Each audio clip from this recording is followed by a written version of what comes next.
नमस्कार दोस्तों। आज मैं लेकर आई हूँ तुलसी माता की कहानी। एक कन्या थी। जब वह थोड़ी बड़ी हुई और उसको समझ आने लगी तब से ही वह तुलसी माता जी का पूजन करने लगी। उसके प्रतिदिन का नियम था कि तुलसी माता का पूजन करने के बाद ही खाना खाती थी। जब वह कन्या शादी के लायक हुई तब उसके माता पिता ने उसकी शादी करवा दी। कन्या को उसके माता पिता ने दहेज में भी एक तुलसी का गमला ही दिया। ससुराल में वह प्रतिदिन सवेरे उठते ही पूजा करती, फिर उसके बाद ही खाना खाने बैठती थी। उसकी दो जेठानियां थीं। वह दोनों उसका मजाक उड़ाती थी कि बड़ी नियम धर्म वाली बनती है। उन दोनों को उससे बहुत ईर्ष्या होती थी, इसलिए वो दोनों तुलसी जी का गमला तुलसी जी को ही छुपा देती थी। वह कन्या बड़ी मुश्किल से गमला ढूंढ कर लाती, अच्छे से पूजा करती और फिर खाना खाती। वह गमला ढूंढ कर ले आती तो एक दिन तो उसकी जेठानियों ने क्या करा कि गमला ही दूर फेंक दिया। कन्या ने खूब ढूंढा पर उसे गमला नहीं मिला। वो बहुत परेशान हो गई। उस दिन तो खाना भी नहीं खाया। उसका नियम जो था, उस कन्या की सच्ची भक्ति देखकर तुलसी माता उसे बहुत प्रसन्न हो गई और उसके कमरे में तुलसी माता का गमला प्रकट हो गया। और अगले दिन सुबह जब वह उठी तो क्या देखती है कि उसके खाट के चारों कोनों पर तुलसी माता का गमला आ गया है। यह देखकर वह तो बहुत प्रसन्न हो गई कि अब मेरी तुलसी माता को कोई चुरा नहीं सकेगा। पूजन करने के लिए भी कहीं और जाना नहीं पड़ेगा और कोई मेरी तुलसी माता को फेंक भी नहीं सकेगा। वह तो जल्दी से उठकर स्नान करती है और तुलसी माता का पूजन कर लेती है। जब वह खाना खाने बैठती है तो उसकी जेठानियां मजाक करने लगती हैं कि लो, देवरानी का नियम धर्म पूरा हो गया। उससे पूछती है कि तुलसी जी की पूजा कर ली क्या? देवरानी धीरे से बोलती है, हाँ कर ली। जेठानियां बोलती हैं, कहाँ से कर ली पूजा? गमला तो फेंक दिया था। देवरानी कहती है कि देख लो, मेरे कमरे में खाट पर तुलसी जी लगी हैं। जेठानियां बहुत शर्मिंदा हुई और बोली कि देवरानी, तेरी सच्ची भक्ति है, हमने तुझे बहुत परेशान करा है, हमें माफ़ कर दे। देवरानी उन्हें माफ़ कर देती है। तो दोस्तों, आइए चलते हैं तुलसी माता की दूसरी कहानी की ओर। भाग्यवती बुढ़िया की कहानी। एक बुढ़िया थी। उसको तुलसी पूजा करने का नित्य का नियम था। वह प्रतिदिन खाना खाने से पहले पूजा करती थी और उसके बाद खाना खाती थी। वह तुलसी माता से प्रतिदिन प्रार्थना करती थी, हे तुलसी माता, खान खीर का भोजन देना, पाट पीताम्बर का वेश देना, योगियों जैसी मौत देना, स्वर्ग का वास देना, राम लक्ष्मण की कांध देना, सीता जी का चाल चलावा देना। यह सुनकर तुलसी जी सूखे सूखे रह रही थी।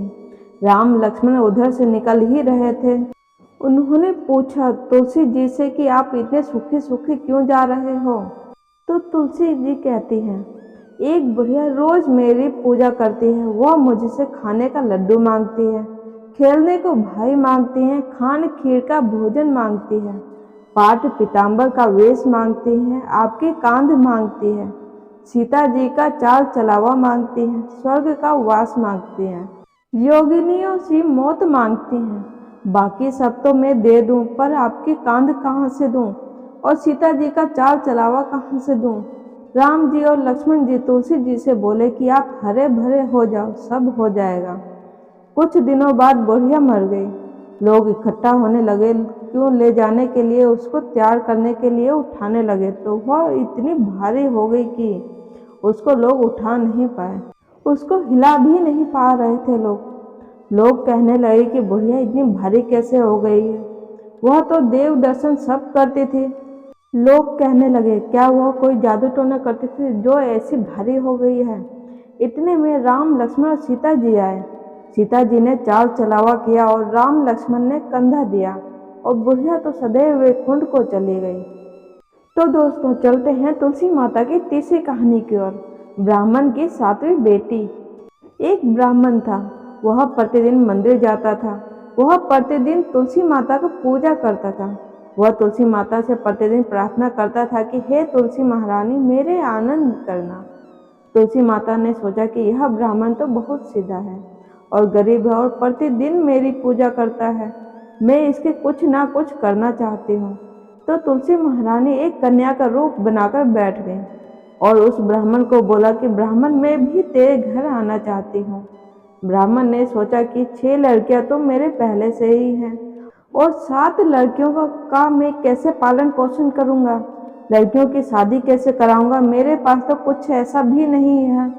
यह सोच विचार करके वो बहुत परेशान रहने लगा। उसको तो खाना भी नहीं भा रहा था। उसकी औरत ने कहा कि क्या बात है, आजकल बहुत दुखी दुखी रहने लग गए हो। तो इस पर ब्राह्मण बोला कि मैं मंदिर जाता हूँ, वहाँ पर एक छोटी सी सुंदर सी कन्या बैठी है और वह कहती है कि ब्राह्मण मैं आपके घर आऊंगी। उसकी पत्नी बोली कि अरे इसमें परेशान होने की क्या बात है, आ रही है तो आने दो। ब्राह्मण बोला कि पहले से अपने 6 लड़कियां तो हैं ही, उनकी भी अपने को शादी भी करवानी है। तो इस पर ब्राह्मणी बोली कि अरे ये कोई बड़ी बात नहीं है, अपनी 6 लड़कियों की शादी करवाएंगे, वैसे ही 7वीं की भी करवा देंगे। अगले दिन जब वह ब्राह्मण मंदिर गया तो उस छोटी कन्या ने पूछा, ब्राह्मण मैं आपके घर आऊं? तो ब्राह्मण बोला कि हाँ चल बेटा चल। उनको वह घर पर ले आया। तुलसी माता के कन्या के रूप में ब्राह्मण के घर आने से ब्राह्मण के घर बहुत आनंद हो गया। घर में लक्ष्मी की बारिश हो गई। जब ब्राह्मण 7 कन्याओं की शादी के लिए वर ढूंढने जाने लगे तो उस छोटी कन्या ने कहा कि मेरे तो शालिग्राम जी के मंदिर में जाकर शालिग्राम जी को बोलना कि बारात लेकर आए और मेरी 6 बहनों के तुम्हारी इच्छा से वर ढूंढ के लाना। तुलसी महारानी की मेहरबानी से उसके तो सब जेवर कपड़ा खाना सब तैयार हो गया और अच्छी धूमधाम से उनकी शादी हो गई। और उस ब्राह्मण के तो तुलसी माता का टूटमान हुआ। हम भी तुलसी माता जी से यही प्रार्थना करते कि हे तुलसी माता, जैसे आप ब्राह्मण पे टूटमान हुए वैसे हम पर भी होना, और जैसा आनंद ब्राह्मण के करा वैसे हम सबके करना।